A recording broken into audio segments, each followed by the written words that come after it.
ای شهید شهید ای ربر شهید ام تفدی بونا شگر تو میری ای شهید شهید ای ربر شهید ام تفدی بونا شگر تو میری ام تفدی بونا شگر تو میری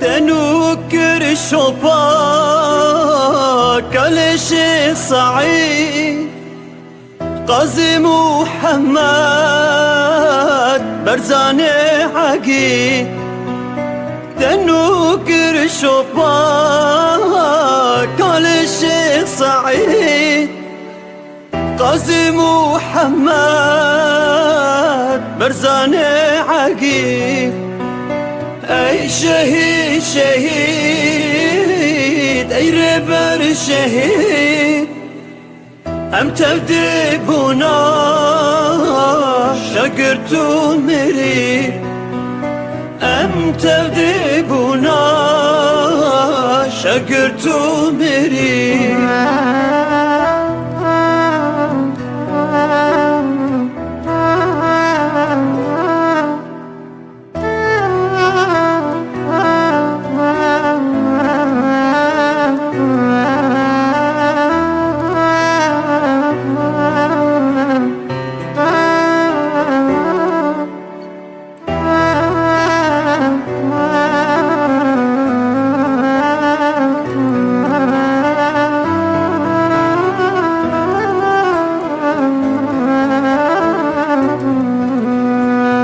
شهید کرد معشوق اولدار لخوین سار کرد دستن کلادا ای شهید کرد معشوق اولدار لخوین سار کرد دستن کلادا ای شهید شهید ای ربر شهید ام تفدی بونا شگر تو میری ام تفدی بونا شگر تو میری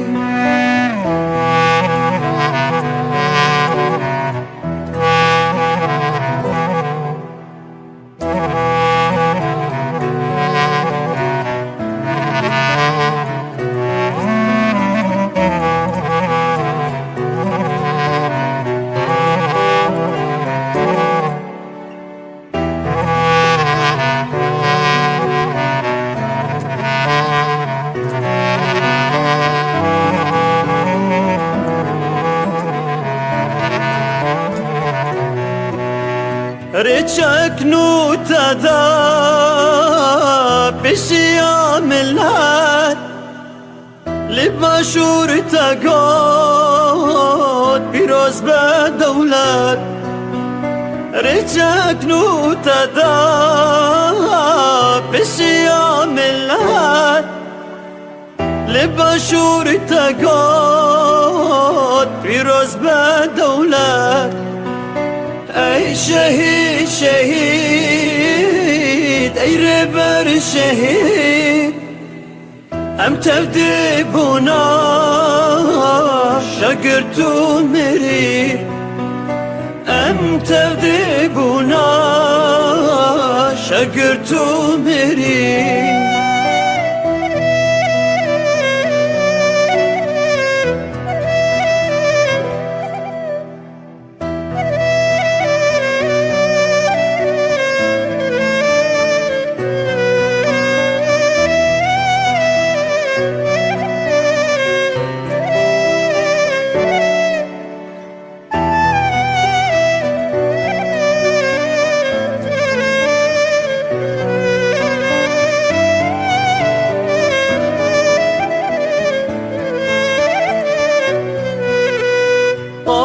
شلو ربا كرت وات قيان الشريك كريا خلات قام شلو ربا كرت وات قيان الشريك كريا خلات اي شهيد شهيد اي ربر شهيد ام تفدي بونا شقرتو مري ام تفدي بونا شقرتو مري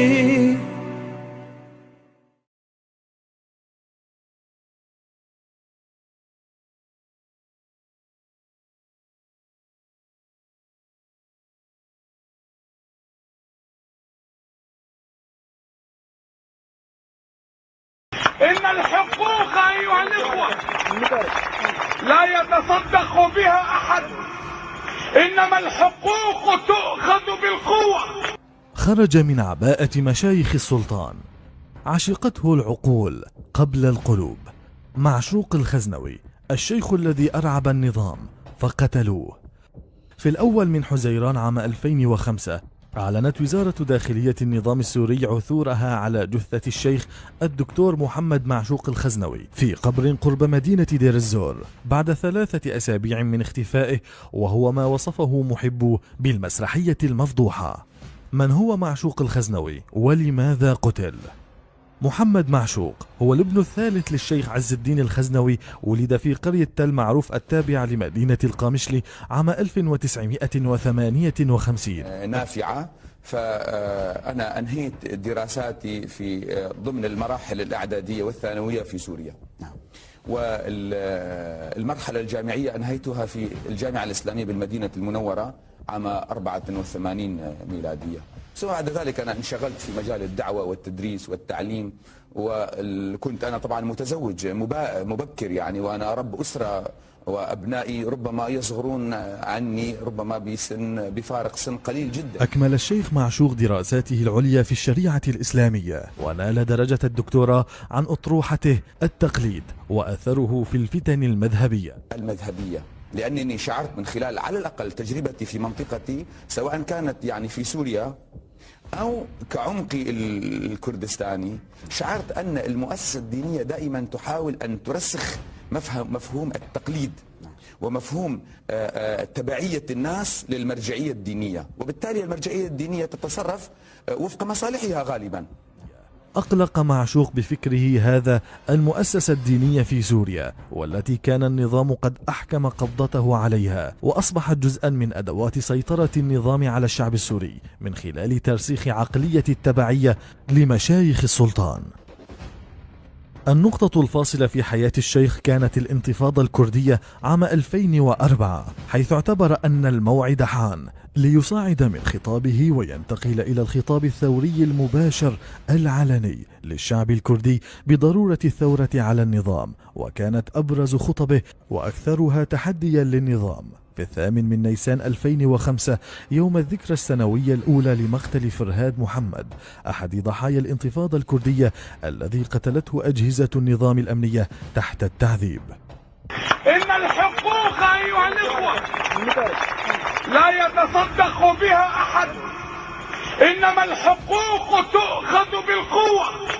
في 4 من أيار ألقى الشيخ خطبته الأخيرة، والتي طالب فيها النظام بعدم حرمان الأكراد من حقهم في الجنسية السورية جنسية بلادهم، والسماح لأطفالهم بالدراسة بلغتهم الأم اللغة الكردية.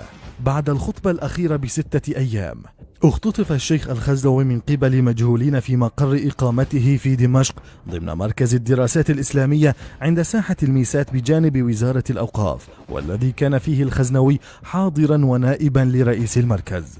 بعد اختفاء الشيخ خرجت مظاهرات في مدينتي القامشلي ودمشق، واتهم المتظاهرون أجهزة النظام الأمنية باختطافه وطالبوا بالإفراج عنه، كما أدانت منظمات حقوقية عالمية وأحزاب سياسية كردية وعربية الاختفاء القسري للشيخ وطالبت بالإفراج الفوري عنه.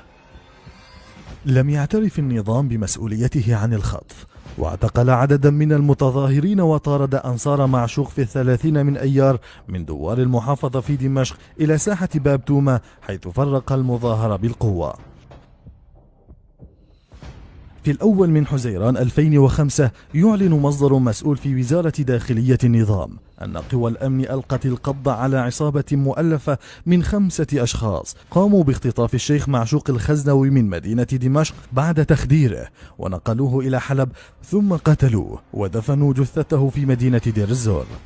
لم تقنع الرواية الرسمية الحاضنة الشعبية للشيخ، خاصة أن أحد الضباط قدم نفسه على أنه ضابط في القصر الجمهوري يوم مظاهرة دمشق، وتحدث إلى الشيخين مراد ومرشد نجلي الشيخ معشوق وقال إن الشيخ بخير وسوف تسمعون أخبارا طيبة عنه، اذهبوا إلى بيوتكم ولا تتجمعوا. لتأتي شهادة أحد الأطباء أنه شاهد الشيخ معشوق في مشفى تشرين العسكري، وقد أدخل المشفى بإضبارة معتقل وهو في حالة صحية جسدية سيئة نتيجة تعرضه للتعذيب، وغادر المشفى رغم حالته السيئة وهو على قيد الحياة. لم يكتفي النظام باختطاف معشوق وتصفيته، بل أراد أن يخلق فتنة عرقية ومناطقية في دير الزور والقامشلي بعد عام من الانتفاضة الكردية التي استعمل فيها النظام بعض العشائر في دير الزور لقمع الانتفاضة. استدعى الأمن الجنائي في دير الزور مراد ومرشد نجلي الشيخ في 31 من أيار ليتم نقلهما صباح اليوم التالي إلى دير الزور، حيث وجدا جثمان والدهما بقرب أحد القبور، وتم إبلاغهما أن الجثمان كان داخل القبر دون أن يكون متسخا أو عليه علامات تشير إلى أنه كان داخل القبر، على عكس الرواية الرسمية للنظام. خرجت مدينة القامشلي لاستقبال جثمان الشيخ معشوق بمئات الألوف من أبنائها الغاضبين لاغتياله لتكون أكثر تظاهرة في تاريخ المدينة، وتم دفن الجثمان في مقبرة قدور بيك، والتي سيطر عليها بعد سنوات تنظيم داعش الذي دمر قبر الشيخ وباقي قبور الخزنوية.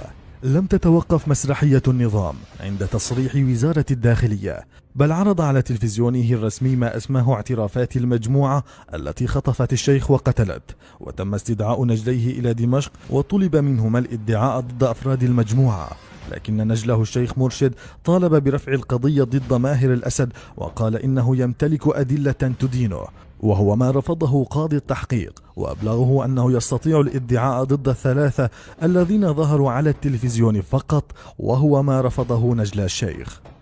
بعد عامين على اغتياله نظمت مجموعة من الأحزاب الكردية مظاهرة في القامشلي إحياء لذكراه السنوية، وفضتها القوات الأمنية بالعنف واعتقلت العشرات من المتظاهرين بينهم 10 أطفال. غير الشيخ معشوق الخزنوي قواعد اللعبة التي كان يمارسها النظام بجعل المؤسسة الدينية أحد أذرعه التي يعتمد عليها في السيطرة على الشعب، فجمع معشوق بخطابه الثوري الملهم قلوب الناس وعقولهم حوله، فشكل أحد أكبر الأخطار التي يخشى منها النظام، ودفع حياته ثمنا للرسالة التي طالما آمن بها، وهي أفضل الجهاد كلمة حق عند سلطان جائر.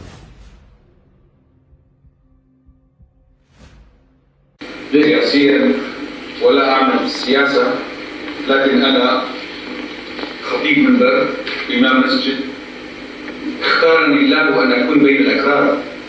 يعني لو أنا كنت في جنوب أفريقيا لقلت لك أنا لا أعرف شيئا عن الأكراد ولا تذكر لي اسم الأكراد، وإنما عندنا مشكلة هي مشكلة الإيدز، نحن مشغولون بها في جنوب أفريقيا.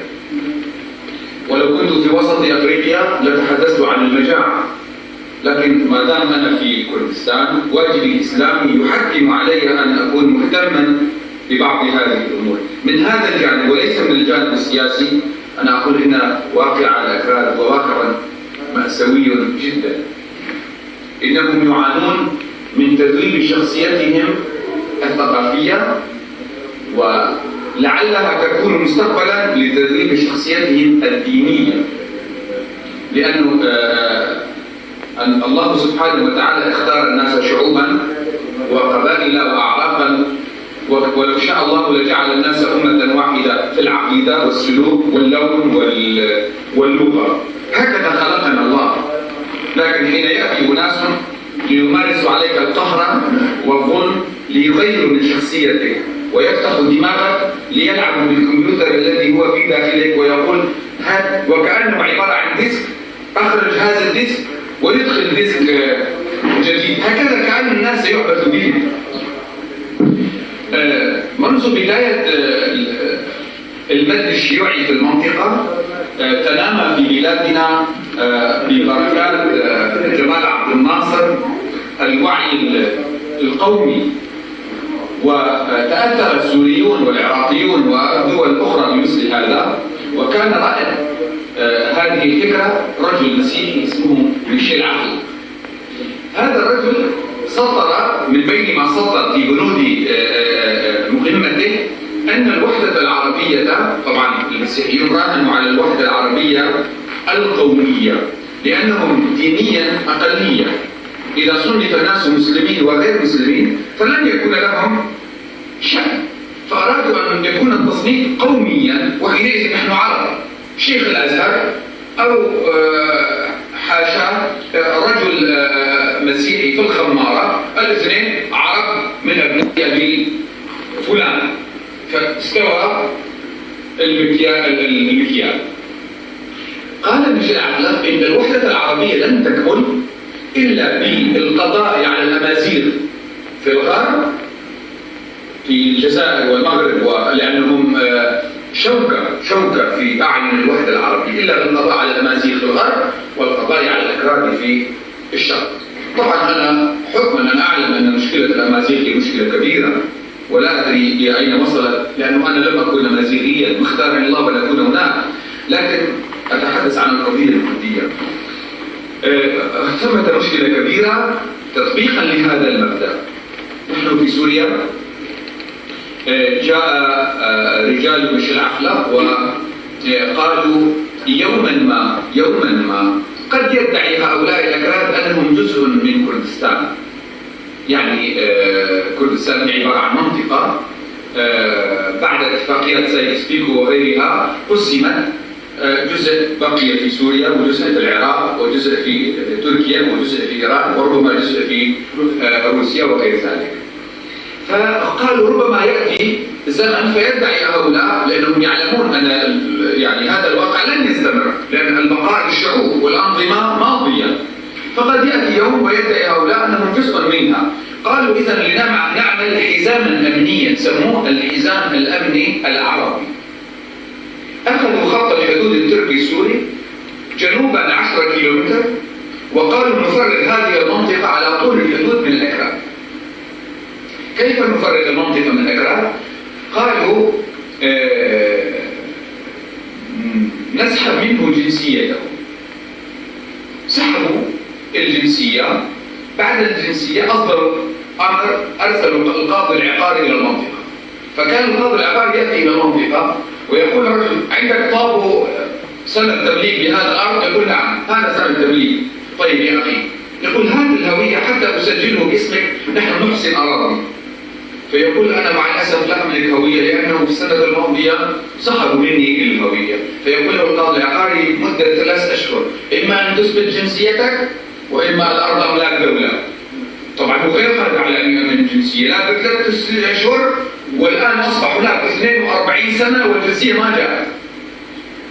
فما استطاع يثبت، فنزعوا أيديهم عن هذا 10 كيلومتر، نسميها خط 10 الآن، اسم المصطلح الجديد اسمه الخط 10، خط 10 كيلومتر. ثم جاءوا بعشائر عربية من مناطق أخرى، جاءوا بهم وأسكنوهم هنا. طبعا الأكراد ظلموا لأنه أخرجت أراضيهم، وطبعا العرب أيضا ظلموا لأن العربي اقتطع من جذوره، اقتطع من أرضه، من بيته، من أهله، من عشيرته، وجاءوا به إلى بيئة غريبة عليه يعني. والناس دائما ينظرون إليه بعين الكراهية والعداوة، لأن القرية هنا هذه قرية كردية، لكن المزارع ليست لهم، المزارع للعرب. فيأتي هذا الرجل العربي يفلح أرض الكردي بجانب داره. يعني كيف هذا لا يحمل بندقيته ويرميه؟ فحتى هذا الرجل العربي مصدوم نفسيا، هو مسكين يشعر أنهم ظلموه يوم جاءوا به وأعطوه أرض الآخرين. هذه مشكلة يعني تخض مضاجع المنطقة، عدم وجود الجنسية لهؤلاء بعد 40 سنة، أراضيهم ما أعيدت إليهم. مشكلة الأطفال يترعرعون في أسرهم إلى 6 سنوات وهو لا يعرف كلمة عربية، هو يتعلم بلغة أمه وأبيه بالكردية. بعد أن يصل إلى سن السادس أو السابع يذهب إلى المدرسة. طبعا ممنوع التكلم باللغة الكردية لا في المدرسة ولا في الدوار ولا غير ذلك. فهذا الطفل الذي لا يعرف كلمة عربية يذهب إلى مدرسة عربية، تصور. وممنوع التكلم أيضا بالكردية. حتى هذا الأستاذ ممنوع أن يقول له قوم يعني يا ابني كطفل صغير، يعني الرابة. بمجرد ما ترجم الرابة إذا هو يروج للثقافة الكردية. فمشاكل كثيرة. بالمختصر الواقع هو الحقيقة مر، لكن نحن لا نيأس من رحمة الله. الأكثر مرارة، هذا ربما أمور يعني كل الناس يعرفونها، لكن الشيء الذي أنا أشعر به من خلال المسجد أن هذا الكردي بدأ يشعر أن المسلمين أداروا ظهورهم إليه، تركوه فريسة للمسيحيين ولليهود وللعلمانيين. والأحزاب التي تتحرك الآن لتدافع عن حقه هي أحزاب علمانية. فالكردي الآن يشعر من الذي وقف، من الذي أخذ أراضيه؟ إنها الدولة الإسلامية. هكذا يقولون الدولة الإسلامية. من الذي غير اسمه؟ إنه الدولة الإسلامية. من الذي سحب هويته؟ الدولة الإسلامية. من الذي يقف معه يساعده يدافع عنه؟ أحزاب علمانية شيوعية. فيقول الكل إذا ما شأني أنا بالإسلام؟ ما شأني أنا بالإسلام؟ وكأنه هذا البعثي هو ممثل الإسلام. يعني منذ 2 كان هناك مؤتمر للشباب العالمي في الرياض، أنا شاركت فيه، فقلت لهم أنا أريد أن تأخذوا كردستان العراق نموذج، وأنتم ربما كثير منكم عراقيين تعرفون في كردستان العراق هناك أكثر من جمعية صليبية. يعني هذا الكلام كان منذ 4-5 سنوات، يعني أيام سلطان أحد سلطان. هناك أكثر من 50 جمعية صليبية خيرية تخدم الأكراد، تبني بيوتهم، تحفر لهم الآبار، تبني لهم المشافي. هناك أكثر من مثل هذه الجمعيات تقدم لهم المعونة والطعام والشراب والغذاء والكساء والدواء. هناك كذا فضائية وتلفزيون يتحدثون عن معاناتهم ويتكلمون بلغتهم ويتقربون إليهم من أجل إيصال رسالتهم، في النهاية رسالتهم التبشيرية. قلت لهم بعد كل هذه المعاناة واستعمال الأسلحة الكيماوية والأنفال وكل هذه المآسي، هل تذكرتم أنتم كجمعيات إسلامية، مؤتمرات إسلامية، هل تذكرتم أن تقفوا مع هؤلاء؟ هل عندكم جمعيات تعمل في كردستان العراق؟ نعم، أنا أعلم أن هناك جمعيات إسلامية تعمل في كردستان، لكنها تبني لهم المساجد. المسلمون في كردستان العراق ليسوا بحاجة إلى مساجد يا أخي. يمكن للكردي أن يصلي في أرضه وجعلت فيها الأرض مسجدا وطهورا. هذا الكردي يشعر أن طفله الذي أصيب بالكيماوي بحاجة إلى عناية مشددة، بحاجة إلى مشفى. تأتي جمعية إسلامية فتبني مسجد ويختلفون على قضايا لا تسمن. بالنسبة للكردي لا تسمن ولا تغني من جوع. الكردي نزل من الجبل وهو رجل أمي لا يعرف شيئا عن الإسلام، نزل فسمع صوت أذان، قال ما هذا؟ قال يؤذن. قال وما هو الأذان؟ قال ينادي إلى الصلاة. وما هو الصلاة؟ قال يا أخي الصلاة من عماد الدين، من الأركان الخمس التي جاء بها الإسلام، جاء بها رسول الله. وما الإسلام؟ من محمد؟ الكردي صحيح هو أمي ولا يعرف شيء عن الدين، لكن هو بفطرته جبلية ذكي. فقال لهذا الذي يعني يستجيبه: هذا الآذان هو يضر بالغنم الأحمر؟ هو صاحب غنم ويعلمه بالأحمر، هذا الأذان يضر بالغنم الأحمر؟ قال لا. قال إذا لا شأن لي به. لقد أوصلنا اليوم الكردي المثقف إلى مرحلة الكردي البدوي الذي نزل من الجبل، لدرجة يقول للجمعية الخيرية الإسلامية: هل أنت تبني لي مشفى؟ يقول لا. هل أنت تقدم الدواء؟ يقول لا. هل تقدم طعاما وحليبا للأطفال؟ يقول لا. إذا لماذا جئت؟ يقول: سنبني لكم مسجدا. يقول: لا حاجة لي إلى المسجد. نحن أوصلنا إلى هذه المرحلة. قلت لهم: هل فكرتم أن تصدروا جريدة باللغة الكردية تخاطب هذا الكردي فتحصنوه عقديا وفقهيا؟ هل هناك تلفزيونات ربع ساعة؟ هناك 50 فضائية عربية إسلامية. هل فكرتم أن تفرزوا لهذا الكردي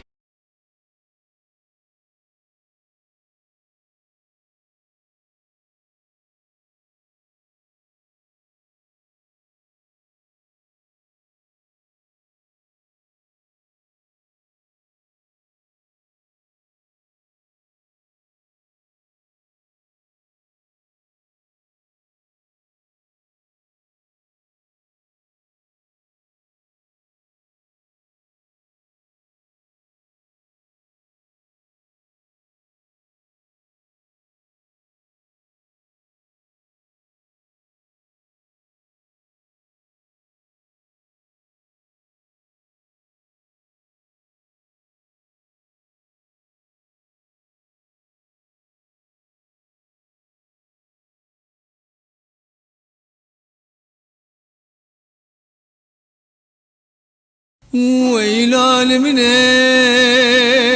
ويلال منه هوار شيخ من ويلال منه ويلال منه سدواخ ومان حيفا شيخات خنقاندني هاور شيخ من حيفا شيخات خنقاندني سدواخ ومان از شمقا مشلول بالاچ ياي هاور شيخ من والشم أغايل بالاچ ياي سدواخ ومان ديوانا شيخ مجبوشي فالاي هاور شيخ من وديوانا شيخ مجبوشي فالاي سدواخ ومان شابي شاقردال ركبات ماي هاور شيخ من شابي مكردال ركبات ماي سدواخ ومان خودي خراكي مالا دجمنا هاور شيخ من شواد السوال شيخ مقرياي سدواخ ومان ويلال منه ويلال منه هاور شيخ من ويلال منه ويلال منه سدواخ ومان مدد شيخ من مدد مدد خزنوي مدد مدد شيخي من مدد، مدد خزنوي مدد، أوجب بيات بيروز. مدد شيخي من مدد، لما نكير يا نوروز. مدد شيخي من مدد، أوجب بيات بيروز. مدد شيخي من مدد، لما نكير يا نوروز. مدد شيخي من مدد، أوجب بيات بيروز. لما نكير يا نوروز.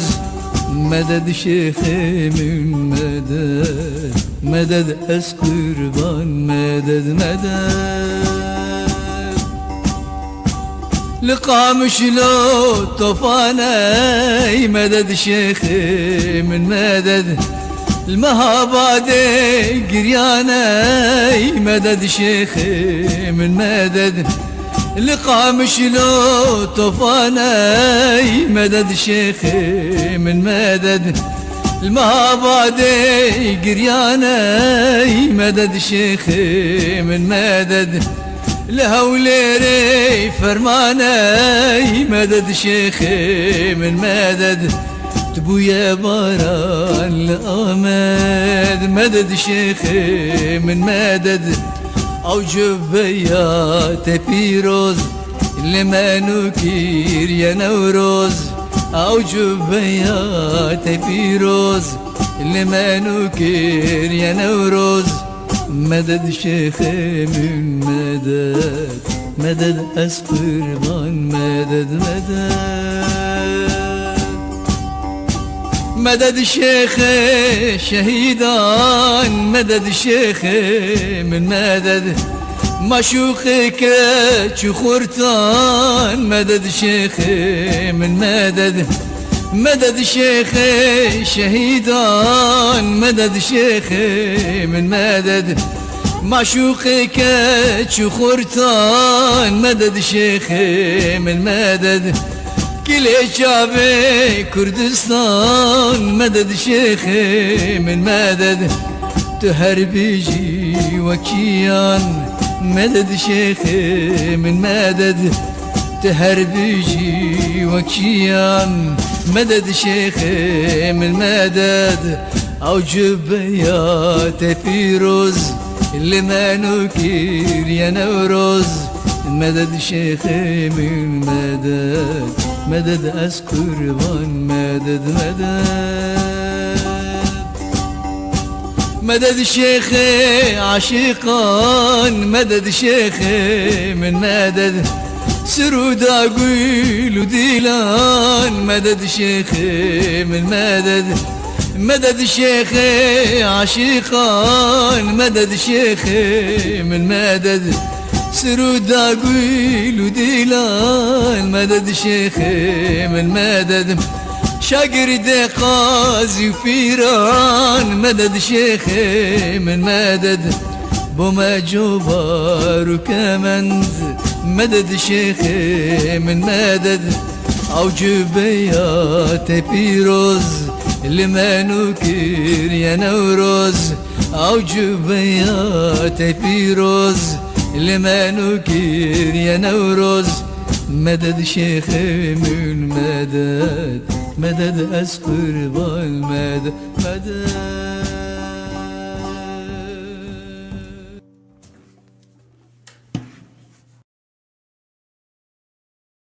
لقد فتح الشيخ محمد معشوق الخزنوي عينيه على الحياة لأول مرة في قرية تل معروف جنوب شرق قامشلو في أواخر كانون الأول سنة 58 و900 وألف. ولله در أبيه أسماه معشوقا عربونا لعشقه لهذا الوليد. بدأت علاقة الشيخ معشوق بالدراسة، حيث جلس على مقاعد المدرسة الابتدائية في مسقط رأسه تل معروف، حيث نال الابتدائية كي يبدأ رحلته التعليمية على صعيدين في آن واحد، هما الدراسة في معهد الخزنوي للعلوم الشرعية، ومن ثم متابعة تحصيله الدراسي النظامي، إذ تقدم لخوض امتحانات الشهادة الإعدادية عام 74، ونال الثانوية سنة 77، ثم التحق بالدراسة في معهد إسعاف طلاب العلوم الشرعية في دمشق، والذي كان يسمى آنذاك بمعهد الأمينية، إذ قبل مباشرة في السنة الأخيرة، ونال شهادة هذا المعهد سنة 78 وبامتياز. وهذا ما حدا بإدارة المعهد لترشيحه لاستكمال دراسته في الجامعة الإسلامية بالمدينة المنورة، حيث نال درجة الليسانس في الشريعة عام 84، ليعمل بعدها في مجال الدعوة مدرسا وخطيبا في المساجد والمعاهد الشرعية في أكثر من منطقة في سوريا، وهو ما كان يشغله عن متابعة دراسته العليا إلى وقت متأخر، لا سيما وأنه كان قد تزوج في سن مبكرة من حياته، وتحديدا في عام 73، حيث نال درجة الماجستير في العام الأول بعد 2000 من كلية الإمام الأوزاعي في لبنان عن أطروحته الأمن المعيشي في الإسلام.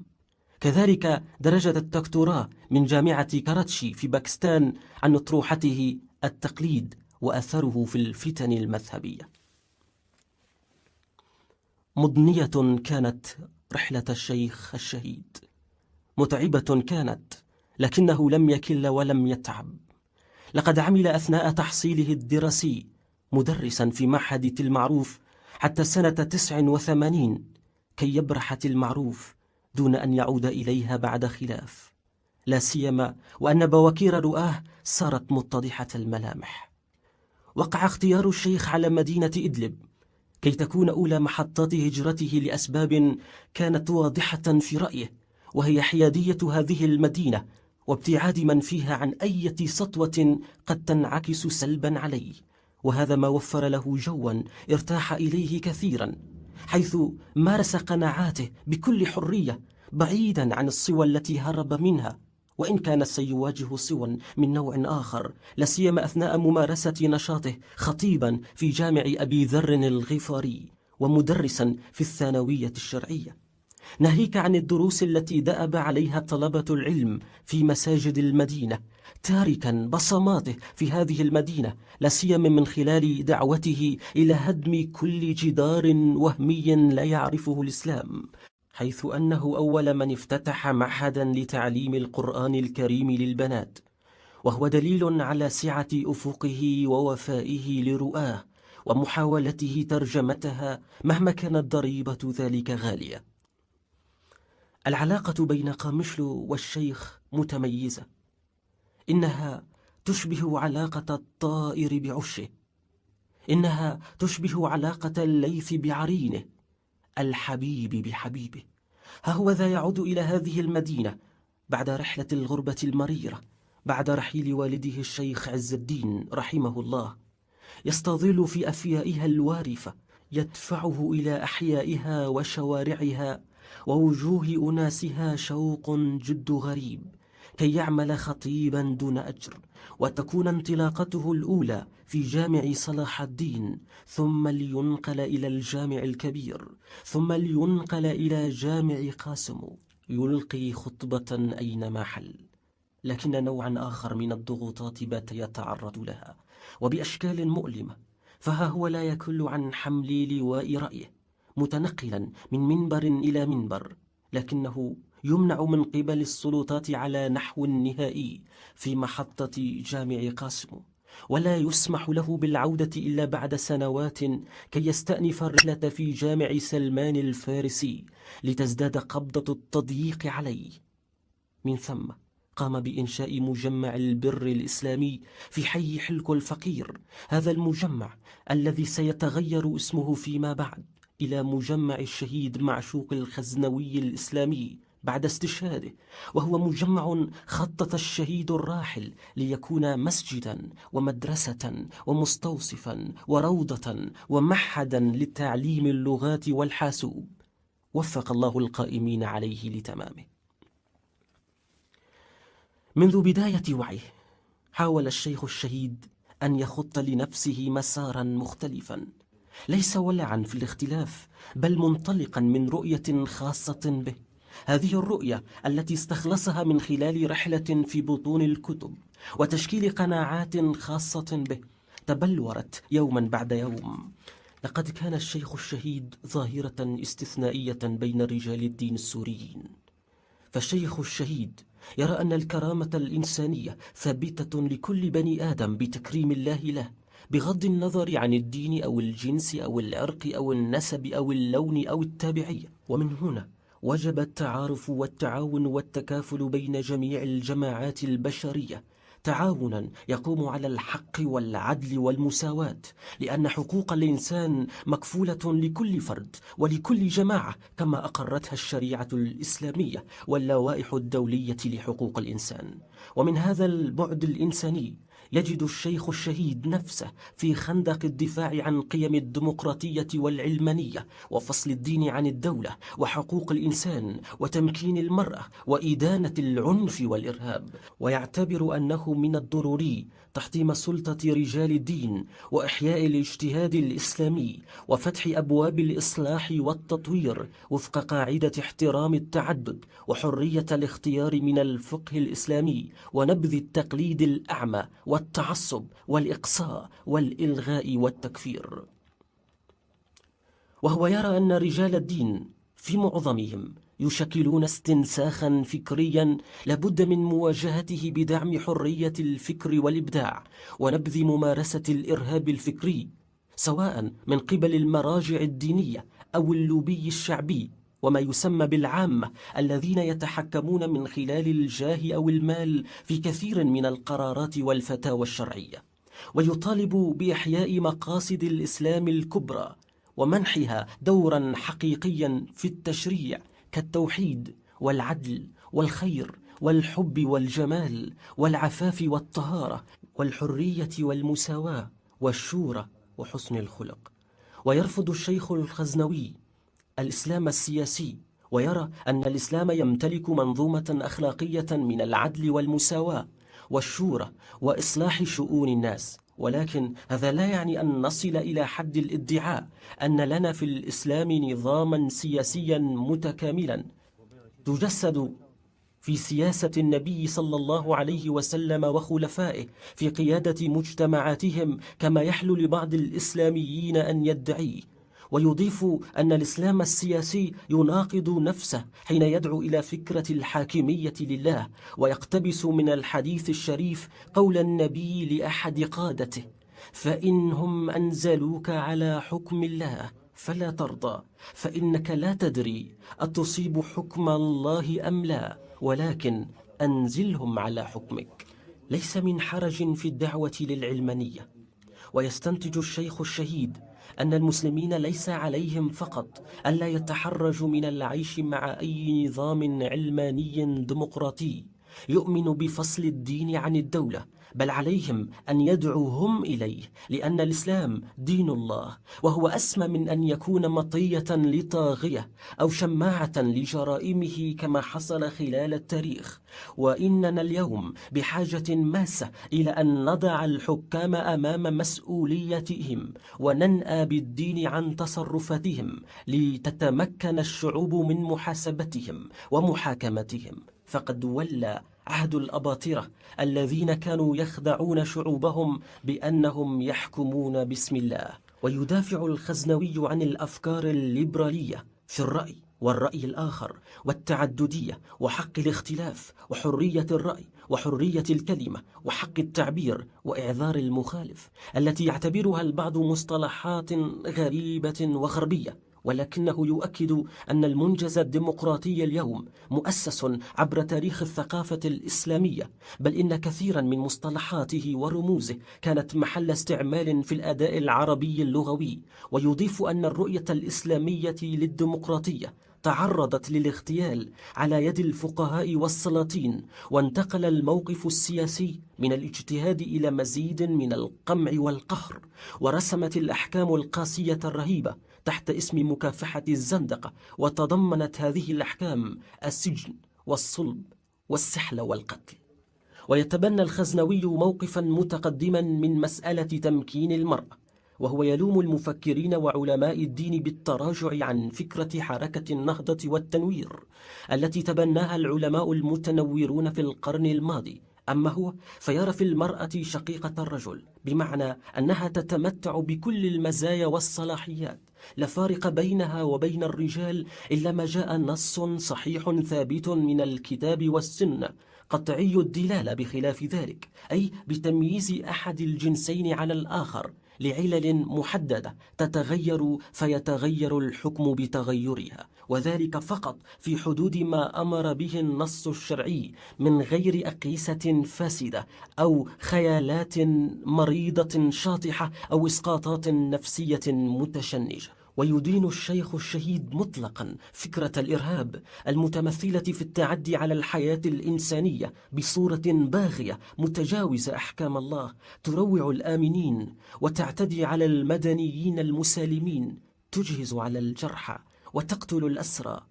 ونشجب هذه الممارسات ونرى أن وسائل مقاومة الظلم وإقرار العدل لابد من أن تكون مشروعة، فالخطأ لا يعالج بالخطأ، وندعو الأمة للأخذ بأسباب القوة لبناء الذات والمحافظة على الحقوق، ونعي أن التطرف تسبب عبر التاريخ في تدمير بنى شامخة في مدنيات وحضارات كبرى. إن الإسلام معدن ثمين كما عبر عنه الشيخ الشهيد، ولكن ما حدث هو أنه عبر رحلة 14 قرنا تراكمت عليه الكثير من الأدران والدنايا التي تعيش عليها طفيليات كثيرة، وإذا ما أردت أن تزيل هذه الطفيليات عن المعدن الثمين هبت في وجهك لئلا يعود الإسلام إلى المسار الصحيح. لقد كان الشيخ مشروعا إسلاميا كرديا للعالم. لقد قال إن البعض قدموا الإسلام مشوها عن طريق السيارات المفخخة، والبعض الآخر عن طريق الميوعة والأفكار التكفيرية، والرهان علينا اليوم نحن الكرد أن نقدم للعالم إسلاما معتدلا بدون ميوعة ولا سيارات مفخخة ولا أفكار تكفيرية. ولأجل ذلك كان يقول ما من أمة إلا وأدخلت الإسلام عبر فلترها الخاص، ولذلك يجب أن يكون هناك إسلام خاص بالكرد يصون ويحافظ على تقاليدهم بما لا يتعارض وجوهر الدين الإسلامي الحنيف. القضية الكردية. لقد نظر الشيخ الشهيد محمد معشوق إلى القضية الكردية فآلمه واقع إنسانه الكردي الذي طالما خضع على أيدي إخوته المسلمين، وتنطع للوقوف في الخط الأول مدافعا عن هذه القضية انطلاقا من ضخامة حجم الظلم الذي لحق بهذا الإنسان، دون أن يدفعه هذه النصرة لإخوانه وبني قومه الكرد إلى اتخاذ موقف عنصري، لأنه كان يرى أن يكون مسلما حقيقيا يعني أن يكون مدافعا عن قضية هذا الشعب. تشنا خريف من درباس هنا خازم شوار بيش يكشي دقورزيكا ولوريدا شاريبو ازو فوكسك يلقى يهبون ايشير زنامدا يعني غريب وجامير نجوه بس بلكي ركاب المهان بنبيدت بقراها شعب المكير ولو ام برماجيد بهبطي مع سكني فقيرو يا ابو عبد الجهين مسلمان يا افم الله فقيرو شاشكو افرد هاتي ولو شعوري ولو دار اسكرن يعني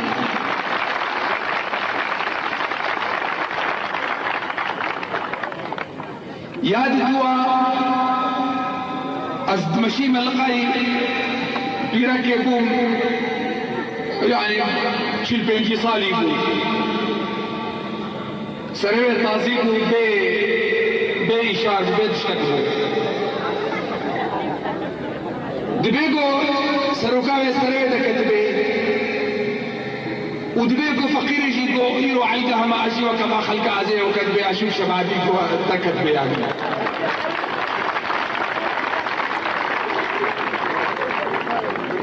شعب المكير وقتها قو أزبرة شور دستيخو عبيت الجلك إنزام شلوات أبو مرشبود شادبود تشتيكو بدسكت عبيت السرسريخو أزبرت حقيقة ولو إيشام وقتك وزهات من هابريدا بيركا كيتيسا شعب مكير مش خورتارا قوت go قركي go باسو فيك شي هاتيا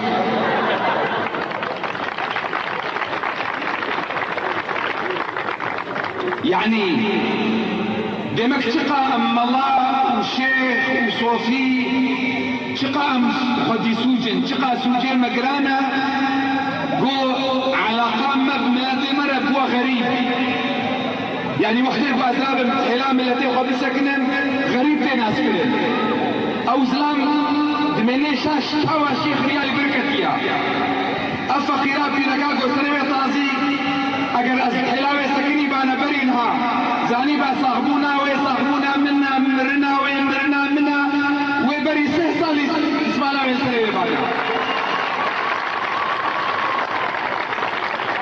ولكن فقير فين كرقو شيخ وملا ناني خد في داخل كده صاحبونا ويشيرا وقتيز بمرم المنابر سي يابو تسمع لا تجي شيخ شيرا او يظن كرقو تسمع لا شيخة وقتيقو الشيخ المنابر سي تسمع لا يبرشينا ورغم هذا كان يأبى العمل السياسي المنظم مختصرا دوره في نزع الألغام الإسلامية التي كانت تزرع في وجوه الكرد والمطالبة بحقوقهم في كافة الميادين، مؤكدا أن لا بديل عن الحركة السياسية الكردية فلكل دوره في خدمة القضية الكردية. سئل الشيخ الشهيد ذات مرة أنك تقترب من حزب ما، فقال إن تحرير الشعوب يبدأ بالعمل، وأنا أعمل، ومن يعمل أيا كان سيجدني بجانبه وفي الميدان. وقال مرة أنا متطرف في حب قضيتي، وكل من يعمل بهذا النفس سيجدني إلى جانبه. أجل لم يكن عضوا في حزب كردي، لكنه كان يحفز كل كردي أن يعمل قارعا كل النوم للاستيقاظ من سباتهم العميق. حقا لم يقصر الشيخ في الذود عن الإنسان الكردي من خلال منبر جامعه في البداية، ومن خلال منابر أوسع عندما سنحت له الظروف، فرأى نفسه أنه أقرب إلى أكراد حلبشة من مسلمي البوسنة والهرسك، لذلك فإن استغاثته من أجلهم هي أولى، وهو ما فعله في كل مؤتمر حضر. لقد حضر مؤتمر الشباب العالمي في الرياض وتحدث عن الكرد ومجزرة حلبشة، فسمي أحد شوارع الرياض باسم حلبشة، قائلا آنذاك إن أحفاد صلاح الدين لا يستحقون كل هذا من المسلمين، وتحدث مطولا. عندها نهض ممثل البرابرة في الصحراء المغربية قائلا مشكلة شعبي مثل مشكلة الشيخ، فمد الشيخ الشهيد يده إليه مصافحا ومعانقا بحضور السيد عبد الرحمن سوار الذهب رئيس السودان الأسبق، والفلسطيني خالد مشعل، ومفتي لبنان، والدكتور عبد المجيد الزنداني. الثقافة والتراث الكردي. لقد أولع الشيخ الشهيد بالثقافة والتراث الكرديين. صحيح أنه وبسبب ظروفه لم يكن متفرغا للاشتغال عليها كما ينبغي، لكن تلك الروح الشفافة لديه كانت تتوقه إلى حب الجمال، فكان خير متذوق له. لقد أحب الرقصات الكردية الشعبية، ولعل مثل هذا الحب خصيصة امتازت بها أسرته الخزنوية كما قد لا يعرفها الكثيرون. لقد شغف الشيخ نفسه بالرقص، ووجده المقربون منه أكثر من مرة وهو ينخرط في حلبة الرقص الكردية، يرقص الشيخاني، بل ويغني أغنية مؤثرة بالنسبة إليه كان ألفها ولحنها بنفسه، بل وتناول مطلع أغنية كردية معروفة وبدأ يضيف إليها أبياتا راح ينشدها على طريقته مراعيا ألحان الأغنية، وللأسف لم يتم تسجيلها بصوته. شهيد نمرين دلي مدى لازم خوينا وما بهذا قردي، لازم خوينا وما بهذا قردي، جبو حقي جياني قربانتكن جبو حقي جياني قربانتكن حتى كاس مظلوم ناميني جبو كاس بين داستنا ميني آقر كتيا دل من خونك في جاف من آقر كتيا دل من خونك في جاف من ومزور جاف دور خستن بهفراد استخا هلدن ومزور جاف بار شكرن بهفراد انقخا هلدن. ولقد كان عرس ولده بدر الدين علامة فارقة في تاريخ منطقة الجزيرة، دعا إليه كافة ممثلي الطيف السياسي، وفي فترة حرجة من تاريخ هذه المنطقة حيث جاءت بعد انتفاضة قامشلو كسر الطوق المضروب حول الكرد آنذاك، ودعا الفرق الكردية لإحياء تراثها على مسامع ومرأى الجميع. حلم الشيخ معشوق بإقامة معرض للتراث الكردي بقامشلو، وكان ذلك في رأس أجندة مشاريعه، لكن وللأسف لم يتمكن من تحقيق مثل ذلك الحلم تماما، مثل ذلك الحلم الكبير الذي حدث الكثيرين عنه في تأسيس معهد لتدريس اللغة والثقافة الكردية، معاهدا أن يكون بنفسه أول طلاب هذا المعهد. أظن كلمة واحد كرمانيا مش كسوي نسيبي تلوه بيهتر شوي عربيا ما يخش.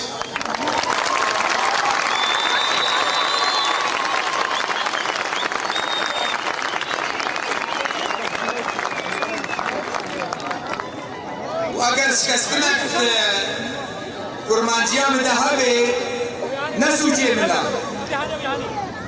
اگر مدرسه مهبانا معلمات بازمانه ما يدي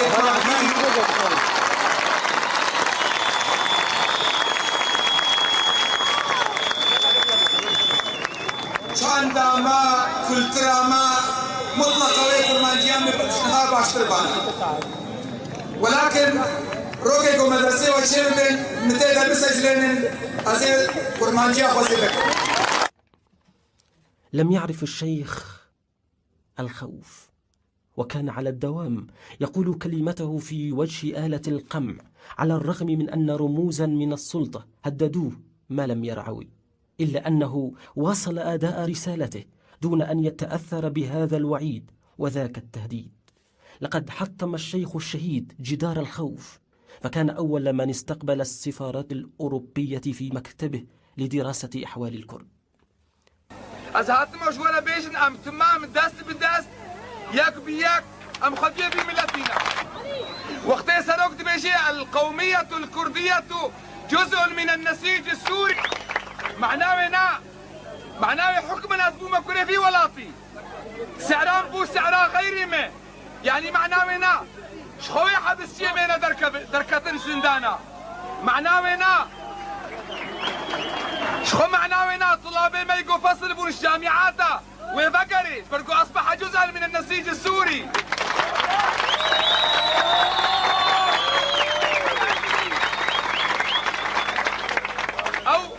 أو 600,000 يقول نفوسي وانين شخوين نفوسي وان وفقري فرقو أصبح جزءا من النسيج السوري.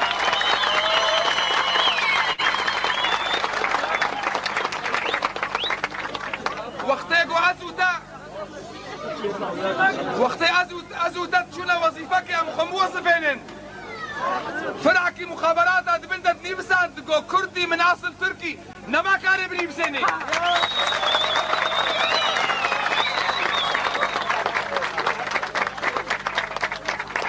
وقتيكو ازودت وظيفك دبون بجرة قلم عنصرك مخابرات برنامج خطر على امن الدولة نما كاري.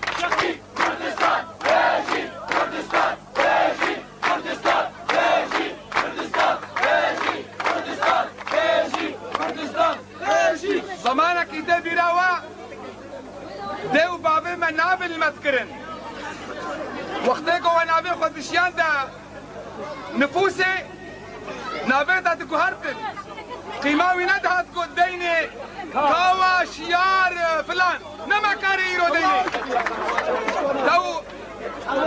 تو بابو كالي خوا تاريخ خوا چند داوا ونابي كنده خوا نابك داني بو دهات النابي وكنده ودقارتن انفرد كن ايرو تخذ بيدا قوست مكو نابي كنده ما مثلا كركي حجير ابو نما كاري ديني ثلثين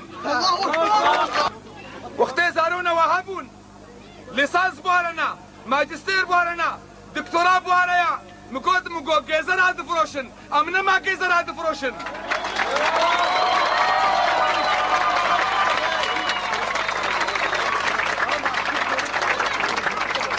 وقتيك وعز جزء من النسيج السوري بم اذا الحكم ابحى قيمتين قونول معناه يشخط حلال متكي وفي 10 من أيار قامت عصابة من الأجهزة الأمنية باختطاف الشيخ الشهيد، وعبر استجوابات كثيرة تعرض لها ليتنازل عن قضيته العادلة، مورس في حقه آنذاك كافة أشكال الترغيب والترهيب. وعندما وقف الشيخ الشهيد كالجبال الراسية في وجه جلاديه لم يكن من بد إلا الترهيب، فتعرض جسد الشيخ الرقيق لعمليات وحشية من التعذيب نقل على إثرها إلى مشفى تشرين العسكرية بدمشق، حيث حاولت تلك الجهات إنقاذ وإصلاح ما يمكن من ممارستها الوحشية بحقه، إلا أن قدر الله قد جاء وعلى إثرها فارق الشيخ الشهيد الحياة. وأيضا قامت العصابة المجرمة من غير أن تأخذها شفقة أو رحمة، بل على العكس تماما أرادت استغلال اغتيال الشيخ الشهيد لخلق فتنة عرقية ومناطقية عبر دفن جثمان الشيخ الشهيد في أرض مدينة دير الزور. وفي الأول من شهر حزيران اختلقت الأجهزة الأمنية رواية مفقودة المصداقية، وقامت بممارسة أولى حلقاتها عبر اصطحاب أنجال الشيخ الشهيد وبأسلوب أمني عصاباتي إلى مدينة دير الزور لتسليمهم الجثمان الطاهر، وثانيا عبر إخراجها مأجورين يعترفون بالجريمة. في صبيحة الأول من حزيران وعند 11:00 تلقت مدينة قامشلو نبأ الفاجعة المزلزلة، وخرجت بشيبها وشبابها ورجالها ونسائها تعلوهم غضبة، متجهين لاستقبال الجثمان الطاهر مرددين الشعارات: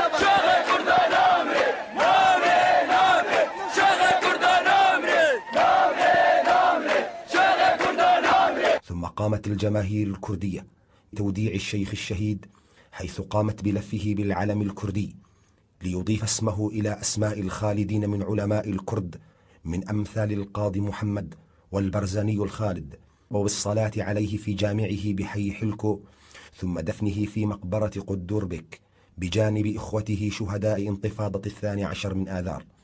لقد رحل الشيخ الشهيد دفاعا عن مظلومية شعبه، تاركا بصمات واضحة في تاريخ الكرد، شهيدا لها حيث استجاب الله دعوته التي دعاها على جبل عرفات عندما حج إلى بيت الله الحرام عام 82، حيث قال: اللهم أمتني مظلوما لا ظالما، اللهم أمتني شهيدا. وعندما سأله أحد أصدقائه كيف تموت شهيدا ولا حرب بين الإسلام وأعدائه؟ فأجابهم الشيخ الشهيد: من مات دون حقه فهو شهيد. لست بحاجة، إذا كان البعض بحاجة إلى أن يحتفل بالموت، فأنا أحد الناس الذين هم ليسوا بحاجة إلى أن يحتفلوا بالموت، إلا إذا تمكنا أن نحول الموت إلى حياة. من الذي نومكم؟ من الذي أفهمكم أن الحياة لا توهب إلا للموتى أمثالي وأمثالكم؟ إن الحقوق أيها الإخوة لا يتصدق بها أحد، إنما الحقوق تؤخذ بالقوة. دماء الشهداء يجب أن تكون قطراتهم سقيا لشتلات حقوقكم. لن نسمح بعد اليوم أن تنسوا شهداءكم، لكن الحقيقة أن من يطلب من أحد أن يشتم أهله ينبغي أن يبصق في وجهه. اسمح لي أن أقول لك ولأمثالك من شهداء هذه الأمة: نحن جميعا، أنا وأنتم وكل أبناء شعبك يا فرهاد، نحن شركاء في دمك، شركاء في هدر دمك، لأننا نمنا حقبة طويلة.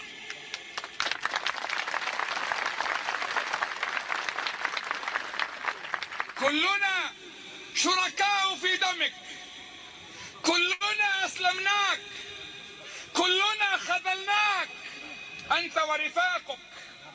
يوم لم نسأل عنكم، يوم لم نسائل جلاديكم، يوم لم نطلب محاكمتهم، من السهل جدا أن يصدر مرسوم يخرج السجناء من السجون، لكنه لا يمكن لكل مراسيم الدنيا أن تعيد حياة فرهاد ونيفا و20 من شهدائنا.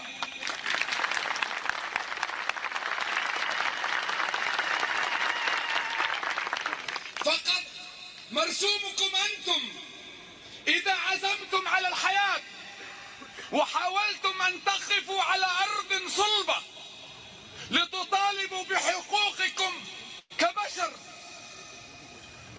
أنا أعلم أن نصر الله قريب، ولكن نتمنى جميعا أن لا نموت قبل أن يقف أضعف رجل منا على قبرك ليقول: ها نحن أحيينا شهداءنا وحيينا بهم، وسيعلم الذين ظلموا أي منقلب ينقلبون.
في الحلقة السابقة من الذاكرة السورية مع الباحث الإسلامي الدكتور محمد حبش، روى لنا كيف تم إنشاء مجمع أبي النور للتعليم الديني والذي أسسه الشيخ أحمد كفتارو، وكيف كان واقع ذلك المعهد وعلاقته بوزارة الأوقاف، وقص لنا عن تجربته في مجلس الشعب، وكيف خاض الانتخابات رغم معارضة بعض رجال الدين في دمشق له. في هذه الحلقة نمضي مع الدكتور حبش للحديث عن رجل الدين السوري الكردي محمد معشوق الخزنوي الذي قتل عام 2005 في ظروف غامضة، وكان أحد الأصدقاء المقربين من ضيفنا. كما نمضي معه للحديث عن جماعة القبيسيات وعلاقتها بالمجتمع الدمشقي والنظام، وعن تفاصيل أخرى ستبقى في الذاكرة السورية.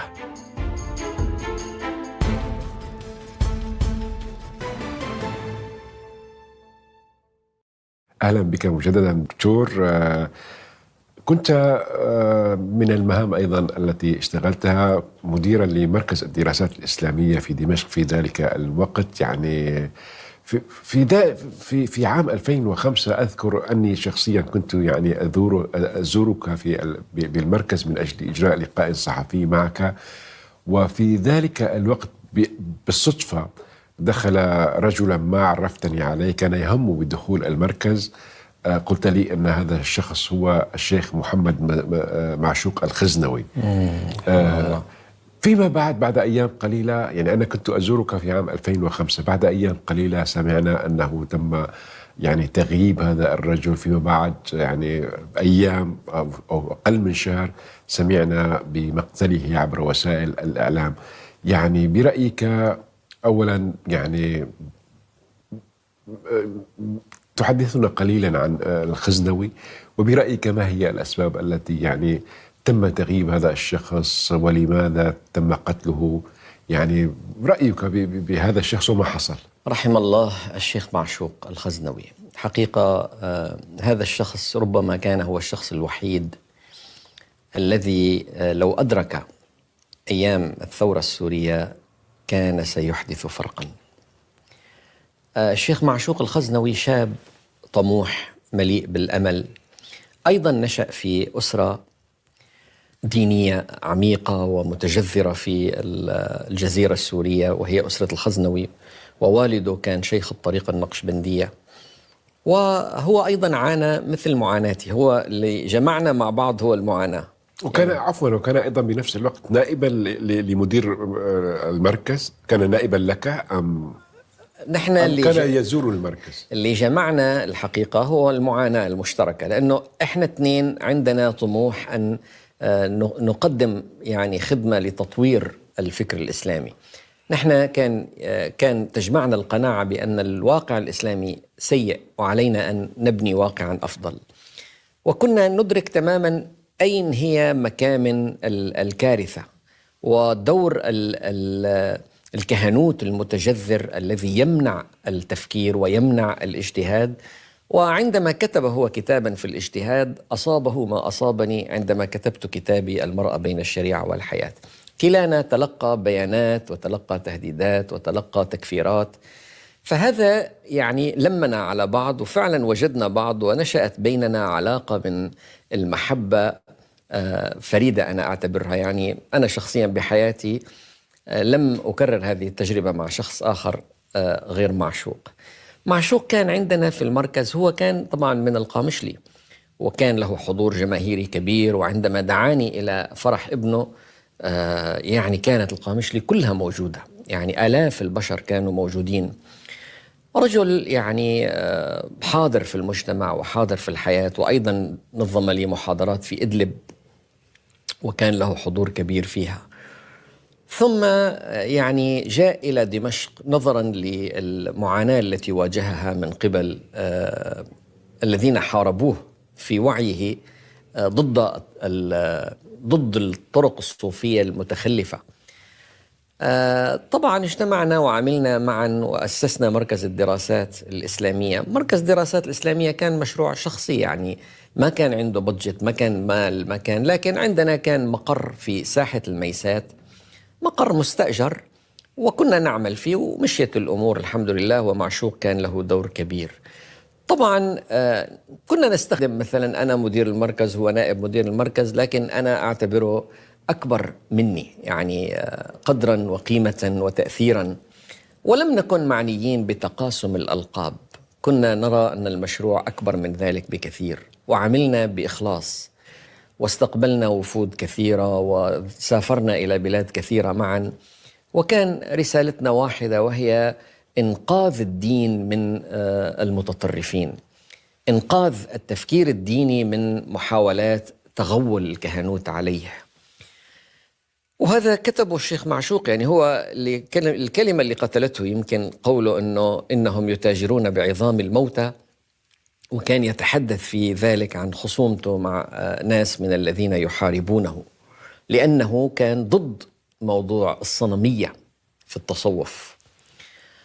الشيخ معشوق في المركز كان له عفوا، يعني تقصد أن من يختلفون معه الكهنوت الديني المتعصبون نعم ربما يكونوا سببا وراء تغييبه ومقتله. أنا بنفس الوقت هو أيضا كان يعني على المنابر وفي الخطب وفي اللقاءات التي كان يجريها دعا للوقوف في وجه السلطان الجائر وضد الظالم والظلم. نعم، كان شجاع جدا.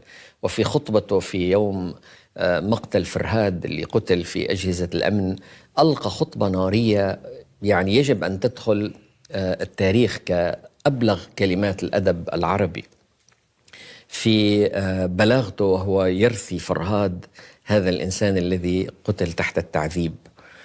الحقيقة من الواضح أن النظام كان غير مرتاح لمعشوق، مع أنه كان يتواصل معه، وناس في الدولة وفي الأجهزة كانوا يتواصلوا مع معشوق حتى يعني يستوعبوه، حتى لأنه يعني واضح أنه هذا الإنسان له نفوذ شعبي كبير. ثم وقعت الكارثة، والرجل يعني خرج من المركز، كان موظف في المركز، وقال له أنا طالع معزوم جماعة دعوني إلى طعام أو شيء، وخرج ولم يعد. طبعا نحن خبرنا الشرطة وخبرنا الأجهزة الشرطية والأمنية، وبدأوا بالعمل. وأنا قناعتي أن القتل هو جريمة، يعني جريمة جنائية. ممكن يكون هناك دور للنظام أو لبعض الأجهزة في النظام أنه حرضت على ذلك، أنه حطوا حد لهذا الإنسان، شلون هيك عم يهاجمنا. وجاء بعض خصومه من اللي يعني يعتبرون أنه يهدم الطريقة أو يهدم المذهب، وهؤلاء نفذوا هذه الجريمة بشكل يعني مقزز ومستفز. دكتور عفوا، يعني الراحل أو المرحوم معشوق الخزنوي معروف أنه وقف مع انتفاضة الكرد يعني طبعا في عام 2004 ضد النظام أكيد. يعني وجاهر في هذا الموقف. بنفس الوقت لديه كان علاقات يعني مع منظمات حقوقية دولية. كان في الآونة الأخيرة قبل مقتله كان غالبا ما يدلي بتصريحات على التلفزيونات وعلى الفضائيات وإلى ما هنالك، ويدلي بمواقف حادة ربما لا ترضي النظام. أيضا وأخيرا يعني عندما اكتشفوا جثته وجدوا عليها أثار تعذيب، يعني بمعنى هل هم فعلا يعني مختلفون معه متعصبون من يفعلون كل ذلك أو يغتاظون منه فيقررون قتله؟ حقيقة يعني لا يوجد لدي دليل إلا مشهد الناس اللي طلعوا في التلفزيون واعترفوا بأنهم مارسوا عملية القتل، وأنا شخصيا يعني اعتبرت الرواية صادق. نعم، لأن هؤلاء الأشخاص بالذات اللي رأيتهم على التلفزيون هم الذين زاروني في المكتب قبل حوالي أسبوعين، يعني إبان الانتخابات، وقالوا لي نحن جايبين لك رسالة، أنت عم تحتضن معشوق. وهم كانوا ست أشخاص ويلبسون عمائم، أنا ما بعرفهم. أنت عم تحتضن معشوق وهذا حيكلفك كتير. قلت له شو حيكلفني؟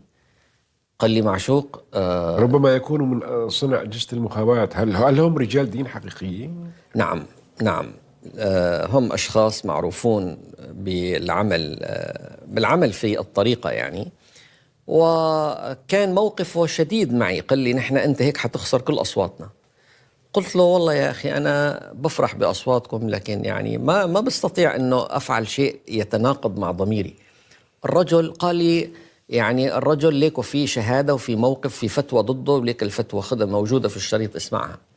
قلت له لا أريد أن أسمعها، وأنا عندي فتاوى ضدي أكثر من هذا، وخلي الشريط معك ومعشوق أخي ولن يفرق بيننا شيء. وخرجوا غاضبين. نفس هذا الشخص هو اللي شفته أنا في التلفزيون، أنا شفته مرتين، مرة لما زارني ومرة شفته في التلفزيون هو عم يعترف كيف مارس عملية القتل. طبعا مين حرضه؟ ممكن يكون في أجهزة من النظام حرضوه ودفعوه، هو القاتل، ما عندي شك في ذلك أبدا. لا، أداة وليس القاتل. ربما من اتخذ القرار الأداة. أكبر منه بكثير. ممكن يكون القرار أكبر منه، لكن هو الأداة. وهو اللي قال لي بوضوح، قال لي أنت حتخسر كتير إذا بقي معشوق معك. قلت له هو أخي ولن يفرق بيننا شيء، وهذا اللي يتحمله في سبيل الله هو شيء طبيعي، هو رجل متنور ورجل عالم ورجل حجة، وأنتم لازم تستفيدوا منه، مش تقاتلوا، وأنتم جايين من آخر الدنيا من أجل توقفوا في وجه طموحه. أيا ما كان لم أكن أتوقع أن الأمور حتذهب إلى هذا المكان، كنت أظن أنه مجرد يعني صخب وكتب الله أن الرجل استشهد، ولا أشك أبدا أن هؤلاء هم القتلة، لكني أوافق معك أنه هناك جهة أكبر حرضتهم، هذا أمر ممكن يعني، والنظام بأي حال يعني مستفيد من مقتل معشوق، لأنه كان يشكل له قلق.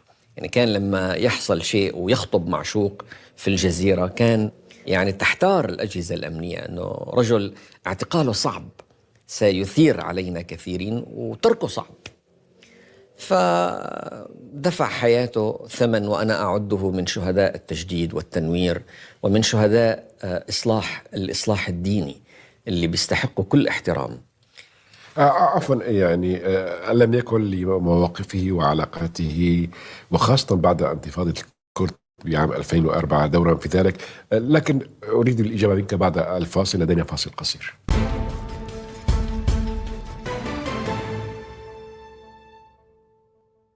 دكتور، ألا تعتقد أن لمواقفه أو تعاطفه مع قضية الأكراد، قضية قومه كونه هو كردي، يعني لعبت دورا في ذلك؟ أقصد مواقفه السياسية، يعني لأن بكل صراحة لأن مواصفات معشوق الخزنوي يعني تنطبق عليك من ناحية الانفتاح والتحرر، يعني بمعنى لو كانوا متعصبون لكانوا ربما اغتالوك أو لا سمح الله أنت أو غيرك من رجال الدين المنفتحين، لكن هناك وضع خاص للخزنوي، يعني ربما كرديته، مواقفه من النظام، يعني هذه أمور يجب أن نأخذها بعين الاعتبار. نحن لسنا محققين، لكن نحن بنفس الوقت لسنا بسطاء لنصدق أن متعصبون قتلوا الخزنوي. يعني والله يا أخي، يعني أنا أتحدث لك بما أملك من معلومات.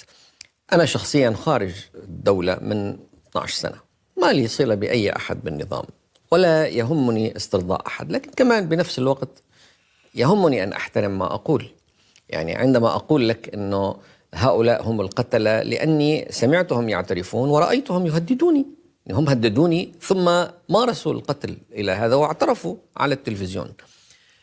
لكن أكبر من ذلك ممكن يكون هناك أكبر من ذلك، لكن حتى نكون منطقيين ليس كل أحد رفع صوته تم قتله. يعني ما قلته لك هو ما أعتقده في هذه المسألة. وجود جهات مستفيدة أو جهات محرضة أمر محتمل، لكن على العموم الشيخ معشوق يعتبر رمز من رموز الإصلاح الديني الكبار، ولعل يأتي يوم ينصفه أحد الكاتبين ويكتب أفكاره في كتاب يعني يبقى للتاريخ، لأنه كان فعلا رجل من رجال الإصلاح. وأنا أصبت يعني بمقتل عندما رحل الشيخ معشوق الخزنوي رحمه الله، وبالطبع يعني قصرنا حتى في الذهاب إلى القامشلي، لأنه كان الاحتقان شديد وكنا نخشى أنه تتطور المسألة إلى أشياء أخرى. على كل حال رحمه الله وأعلى مقامه، والبركة في أولاده، في مرشد ومراد وإخوان اللي عم يحملوا رسالة أبوهم إن شاء الله يأدوها بأمانة وإخلاص. طبعا حصل التواصل بينك وبين أبنائه وإخوته وعائلته بعد الحادثة؟ طبعا. يعني الشيخ مرشد زارنا في دبي واجتمع مع الإخوان هيك الأصدقاء، وعملنا أيضا محاضرة، واصطحبنا كمان في فيينا وزرنا نوبل سوا، رجل فاضل يعني، والحمد لله هم يتابعون رسالة أبيهم. جيد، عظيم. على ذكر الشيخ الخزنوي وأنت من المؤيدين لمطالب الأكراد، حتى أنك كتبت مقالا بعنوان شمس كردستان، ما هي أسباب هذا التعاطف دكتور محمد؟ يعني في وقت جرت العادة، يعني أسألك هذا السؤال لأنه جرت العادة أن يعني المهتمين بالدين والأديان أو رجال الدين بشكل عام لا يعيرون اهتماما للقضايا الإثنية والقومية، لكن الدكتور محمد حبش له وجهة نظر مختلفة، متعاطف مع قضية الأكراد. كمثقف لا تستطيع أن تنكر حق الأكراد الطبيعي. الكرد أمة عظيمة، أمة كبيرة، لا يمكن أن يعني كل التقديرات لا يمكن أن تنزل عن 30 مليون كردي موجودين في المنطقة، في جبال زاغروس، بين إيران، بين العراق، بين تركيا، وحتى أيضا في سوريا. الشعب الكردي للأسف ظلم تاريخيا، ويجب الاعتراف بهذه المظلومية. عندما انهارت الدولة العثمانية كانت الشعوب كلها تعاني نظرا لضعف الدولة ولانهيارها. عندما انهارت قيل للكرد الآن ستقوم دول وطنية، والدولة الوطنية الجميع متساوون فيها ولا يوجد فرق بين أحد وأحد. وهكذا وجد الكرد أنفسهم موزعين بين تركيا والعراق وإيران وأذربيجان وسوريا. لكن كانت المفاجأة خلال 100 سنة أن وقعوا في أحضان أنظمة شديدة التعصب لقومياتها. يعني البعث العربي الاشتراكي في سوريا والعراق له مشروع قومي واضح، ولا يسمح بالثقافة الكردية ولا باللغة الكردية ولا بالأعياد الكردية. الحالة الإيرانية أيضا كانت حالة فارسية متعصبة للشأن الفارسي وللقومية الفارسية. الحالة التركية كانت أشد تعصبا أيضا للقومية الكردية. ووجد الكرد أنفسهم بين 3 شعوب متعصبة لقومياتها وهم لا يملكون شيئا. يعني قل لي ما هو المعنى أن تجد بلد مثلا باسم جيبوتي، بلد باسم قطر، بلد باسم البحرين، ولا يوجد بلد باسم كردستان؟ ليه؟ هذا الشعب عظيم ومن حقه أن يعيش، ومن حقه أن يمارس لغته وحريته ونطقه ولسانه.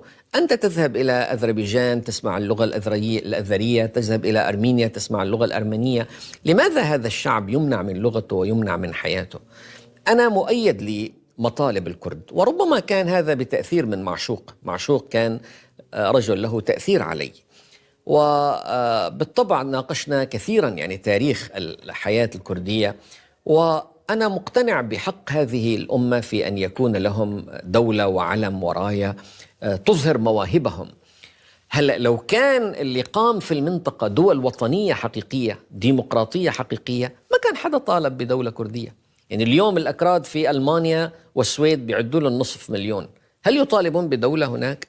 ما يطالبون، لأنه ما ناقصهم شيء، هم عايشين في دولة تحميهم والمساواة كاملة بينهم. ومبارح يعني واحد كردي أخذ بلدية فرانكفورت، انتخب رئيسا لبلدية فرانكفورت، فالناس ما بتطالب بشيء يعني غير منطقي. أما أنا بعيش في بلد ما بتعطيني هوية، سوريا ما كانت تعطيهم هوية للأكراد، وتقول له أنت لازم تحمي وطنك. أي وطن بدي أحميه إذا مش معترف فيني كمواطن؟ إذا دخلت أنا في التعليم ولا الحياة وجدت أنه كل لغتي وثقافتي ممنوعة.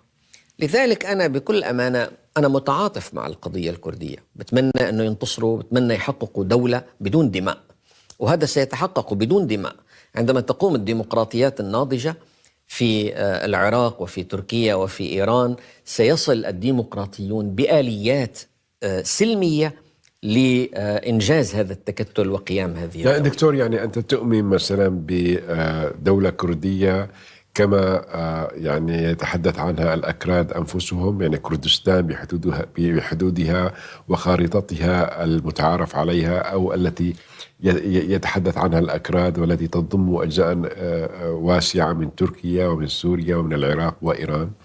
أنا مؤمن بإرادة الإنسان. هذه البرلمانات الناضجة عندما تقوم ديمقراطيات حقيقية تستطيع أن تنجز اتفاقا ترسم فيه حدود لملامح دولة تقوم. يعني اليوم مثلا بريطانيا توحدت اسكتلندا وإنجلترا وويلز ونورث إيرلاند وشكلوا اسمه بريطانيا.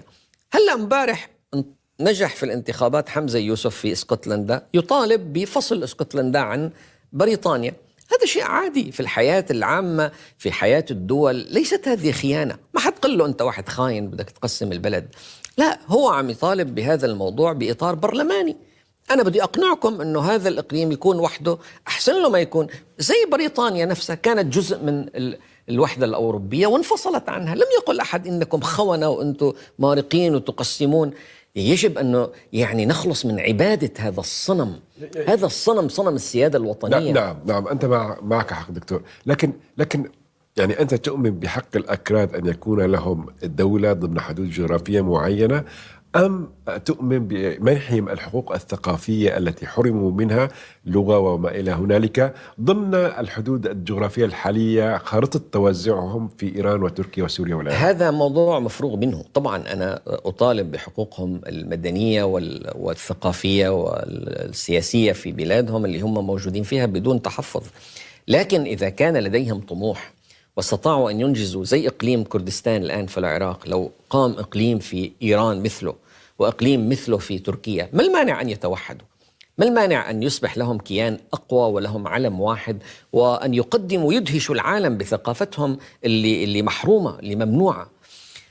طبعا هذا الأمر لا يتم، يعني إذا تم بالقوة فهو عمل إجرامي، لكن إذا تم بالسلم خلي ياخذوا تصويت وياخذوا نصف سوريا بالتصويت.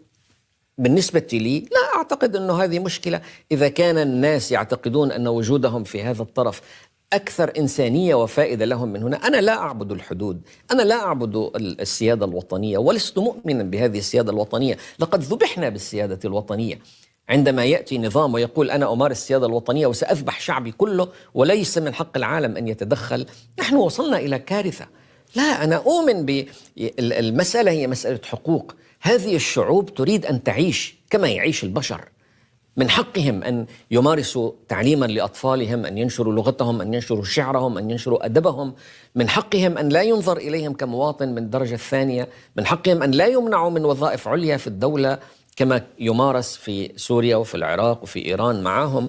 لذلك طالما أن الدولة الوطنية الحقيقية لم تقم، فأنا مؤيد لحقهم في إقامة وطنهم.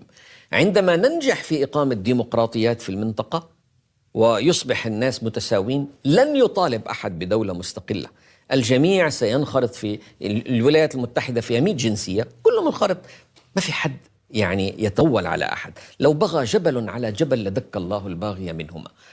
لذلك لا أستطيع أن يعني أؤمن بسيادة جيبوتي، بسيادة البحرين، بسيادة قطر، ثم أقول للأكراد بأي حق تطالبون بقيام دولة؟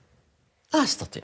هذا حق، لكن المعيار الوحيد هو النضال السياسي السلمي وليس العمل الحربي. العمل الحربي سيضر الجميع، العمل العسكري سيؤذي الجميع، أما النضال السلمي السياسي سيصل إلى هذه الغاية وسيقدمون ما يدهش العالم. نعم، لدينا فاصل قصير، نتابع الحوار بعد الفاصل.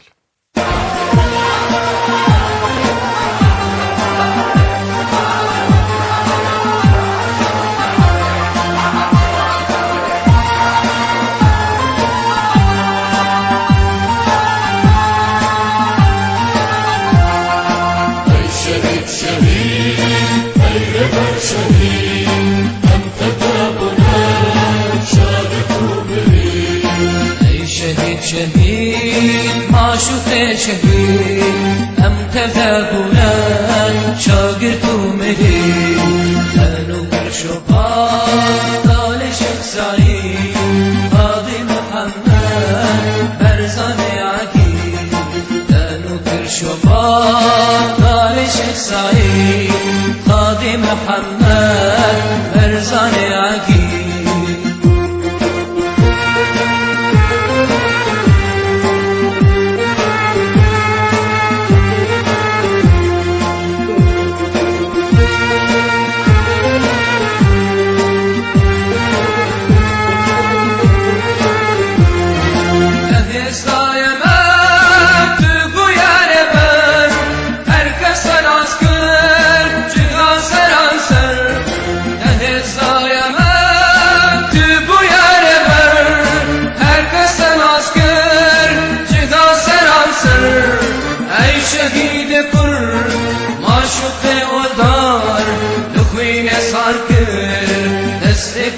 دار ای شهید کرد معشوق اودار دخوین ساکر دست پولدار ای شهید شهید ای ربر شهید انت بابنا شادت ومريد نكر شقاق قال شيخ سعيد قاضي محمد برزان عقيل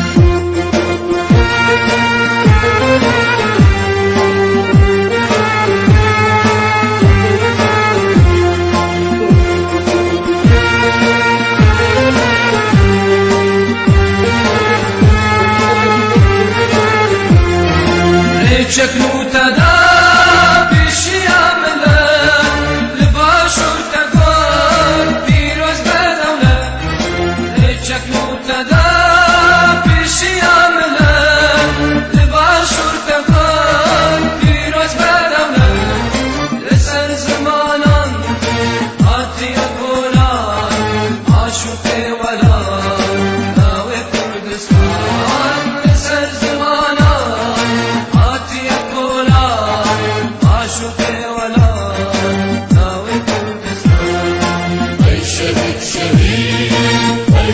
شهيد أنت بابنا شادت ومريد نكر شقاق قال شيخ سعيد قاضي محمد برزان عقيل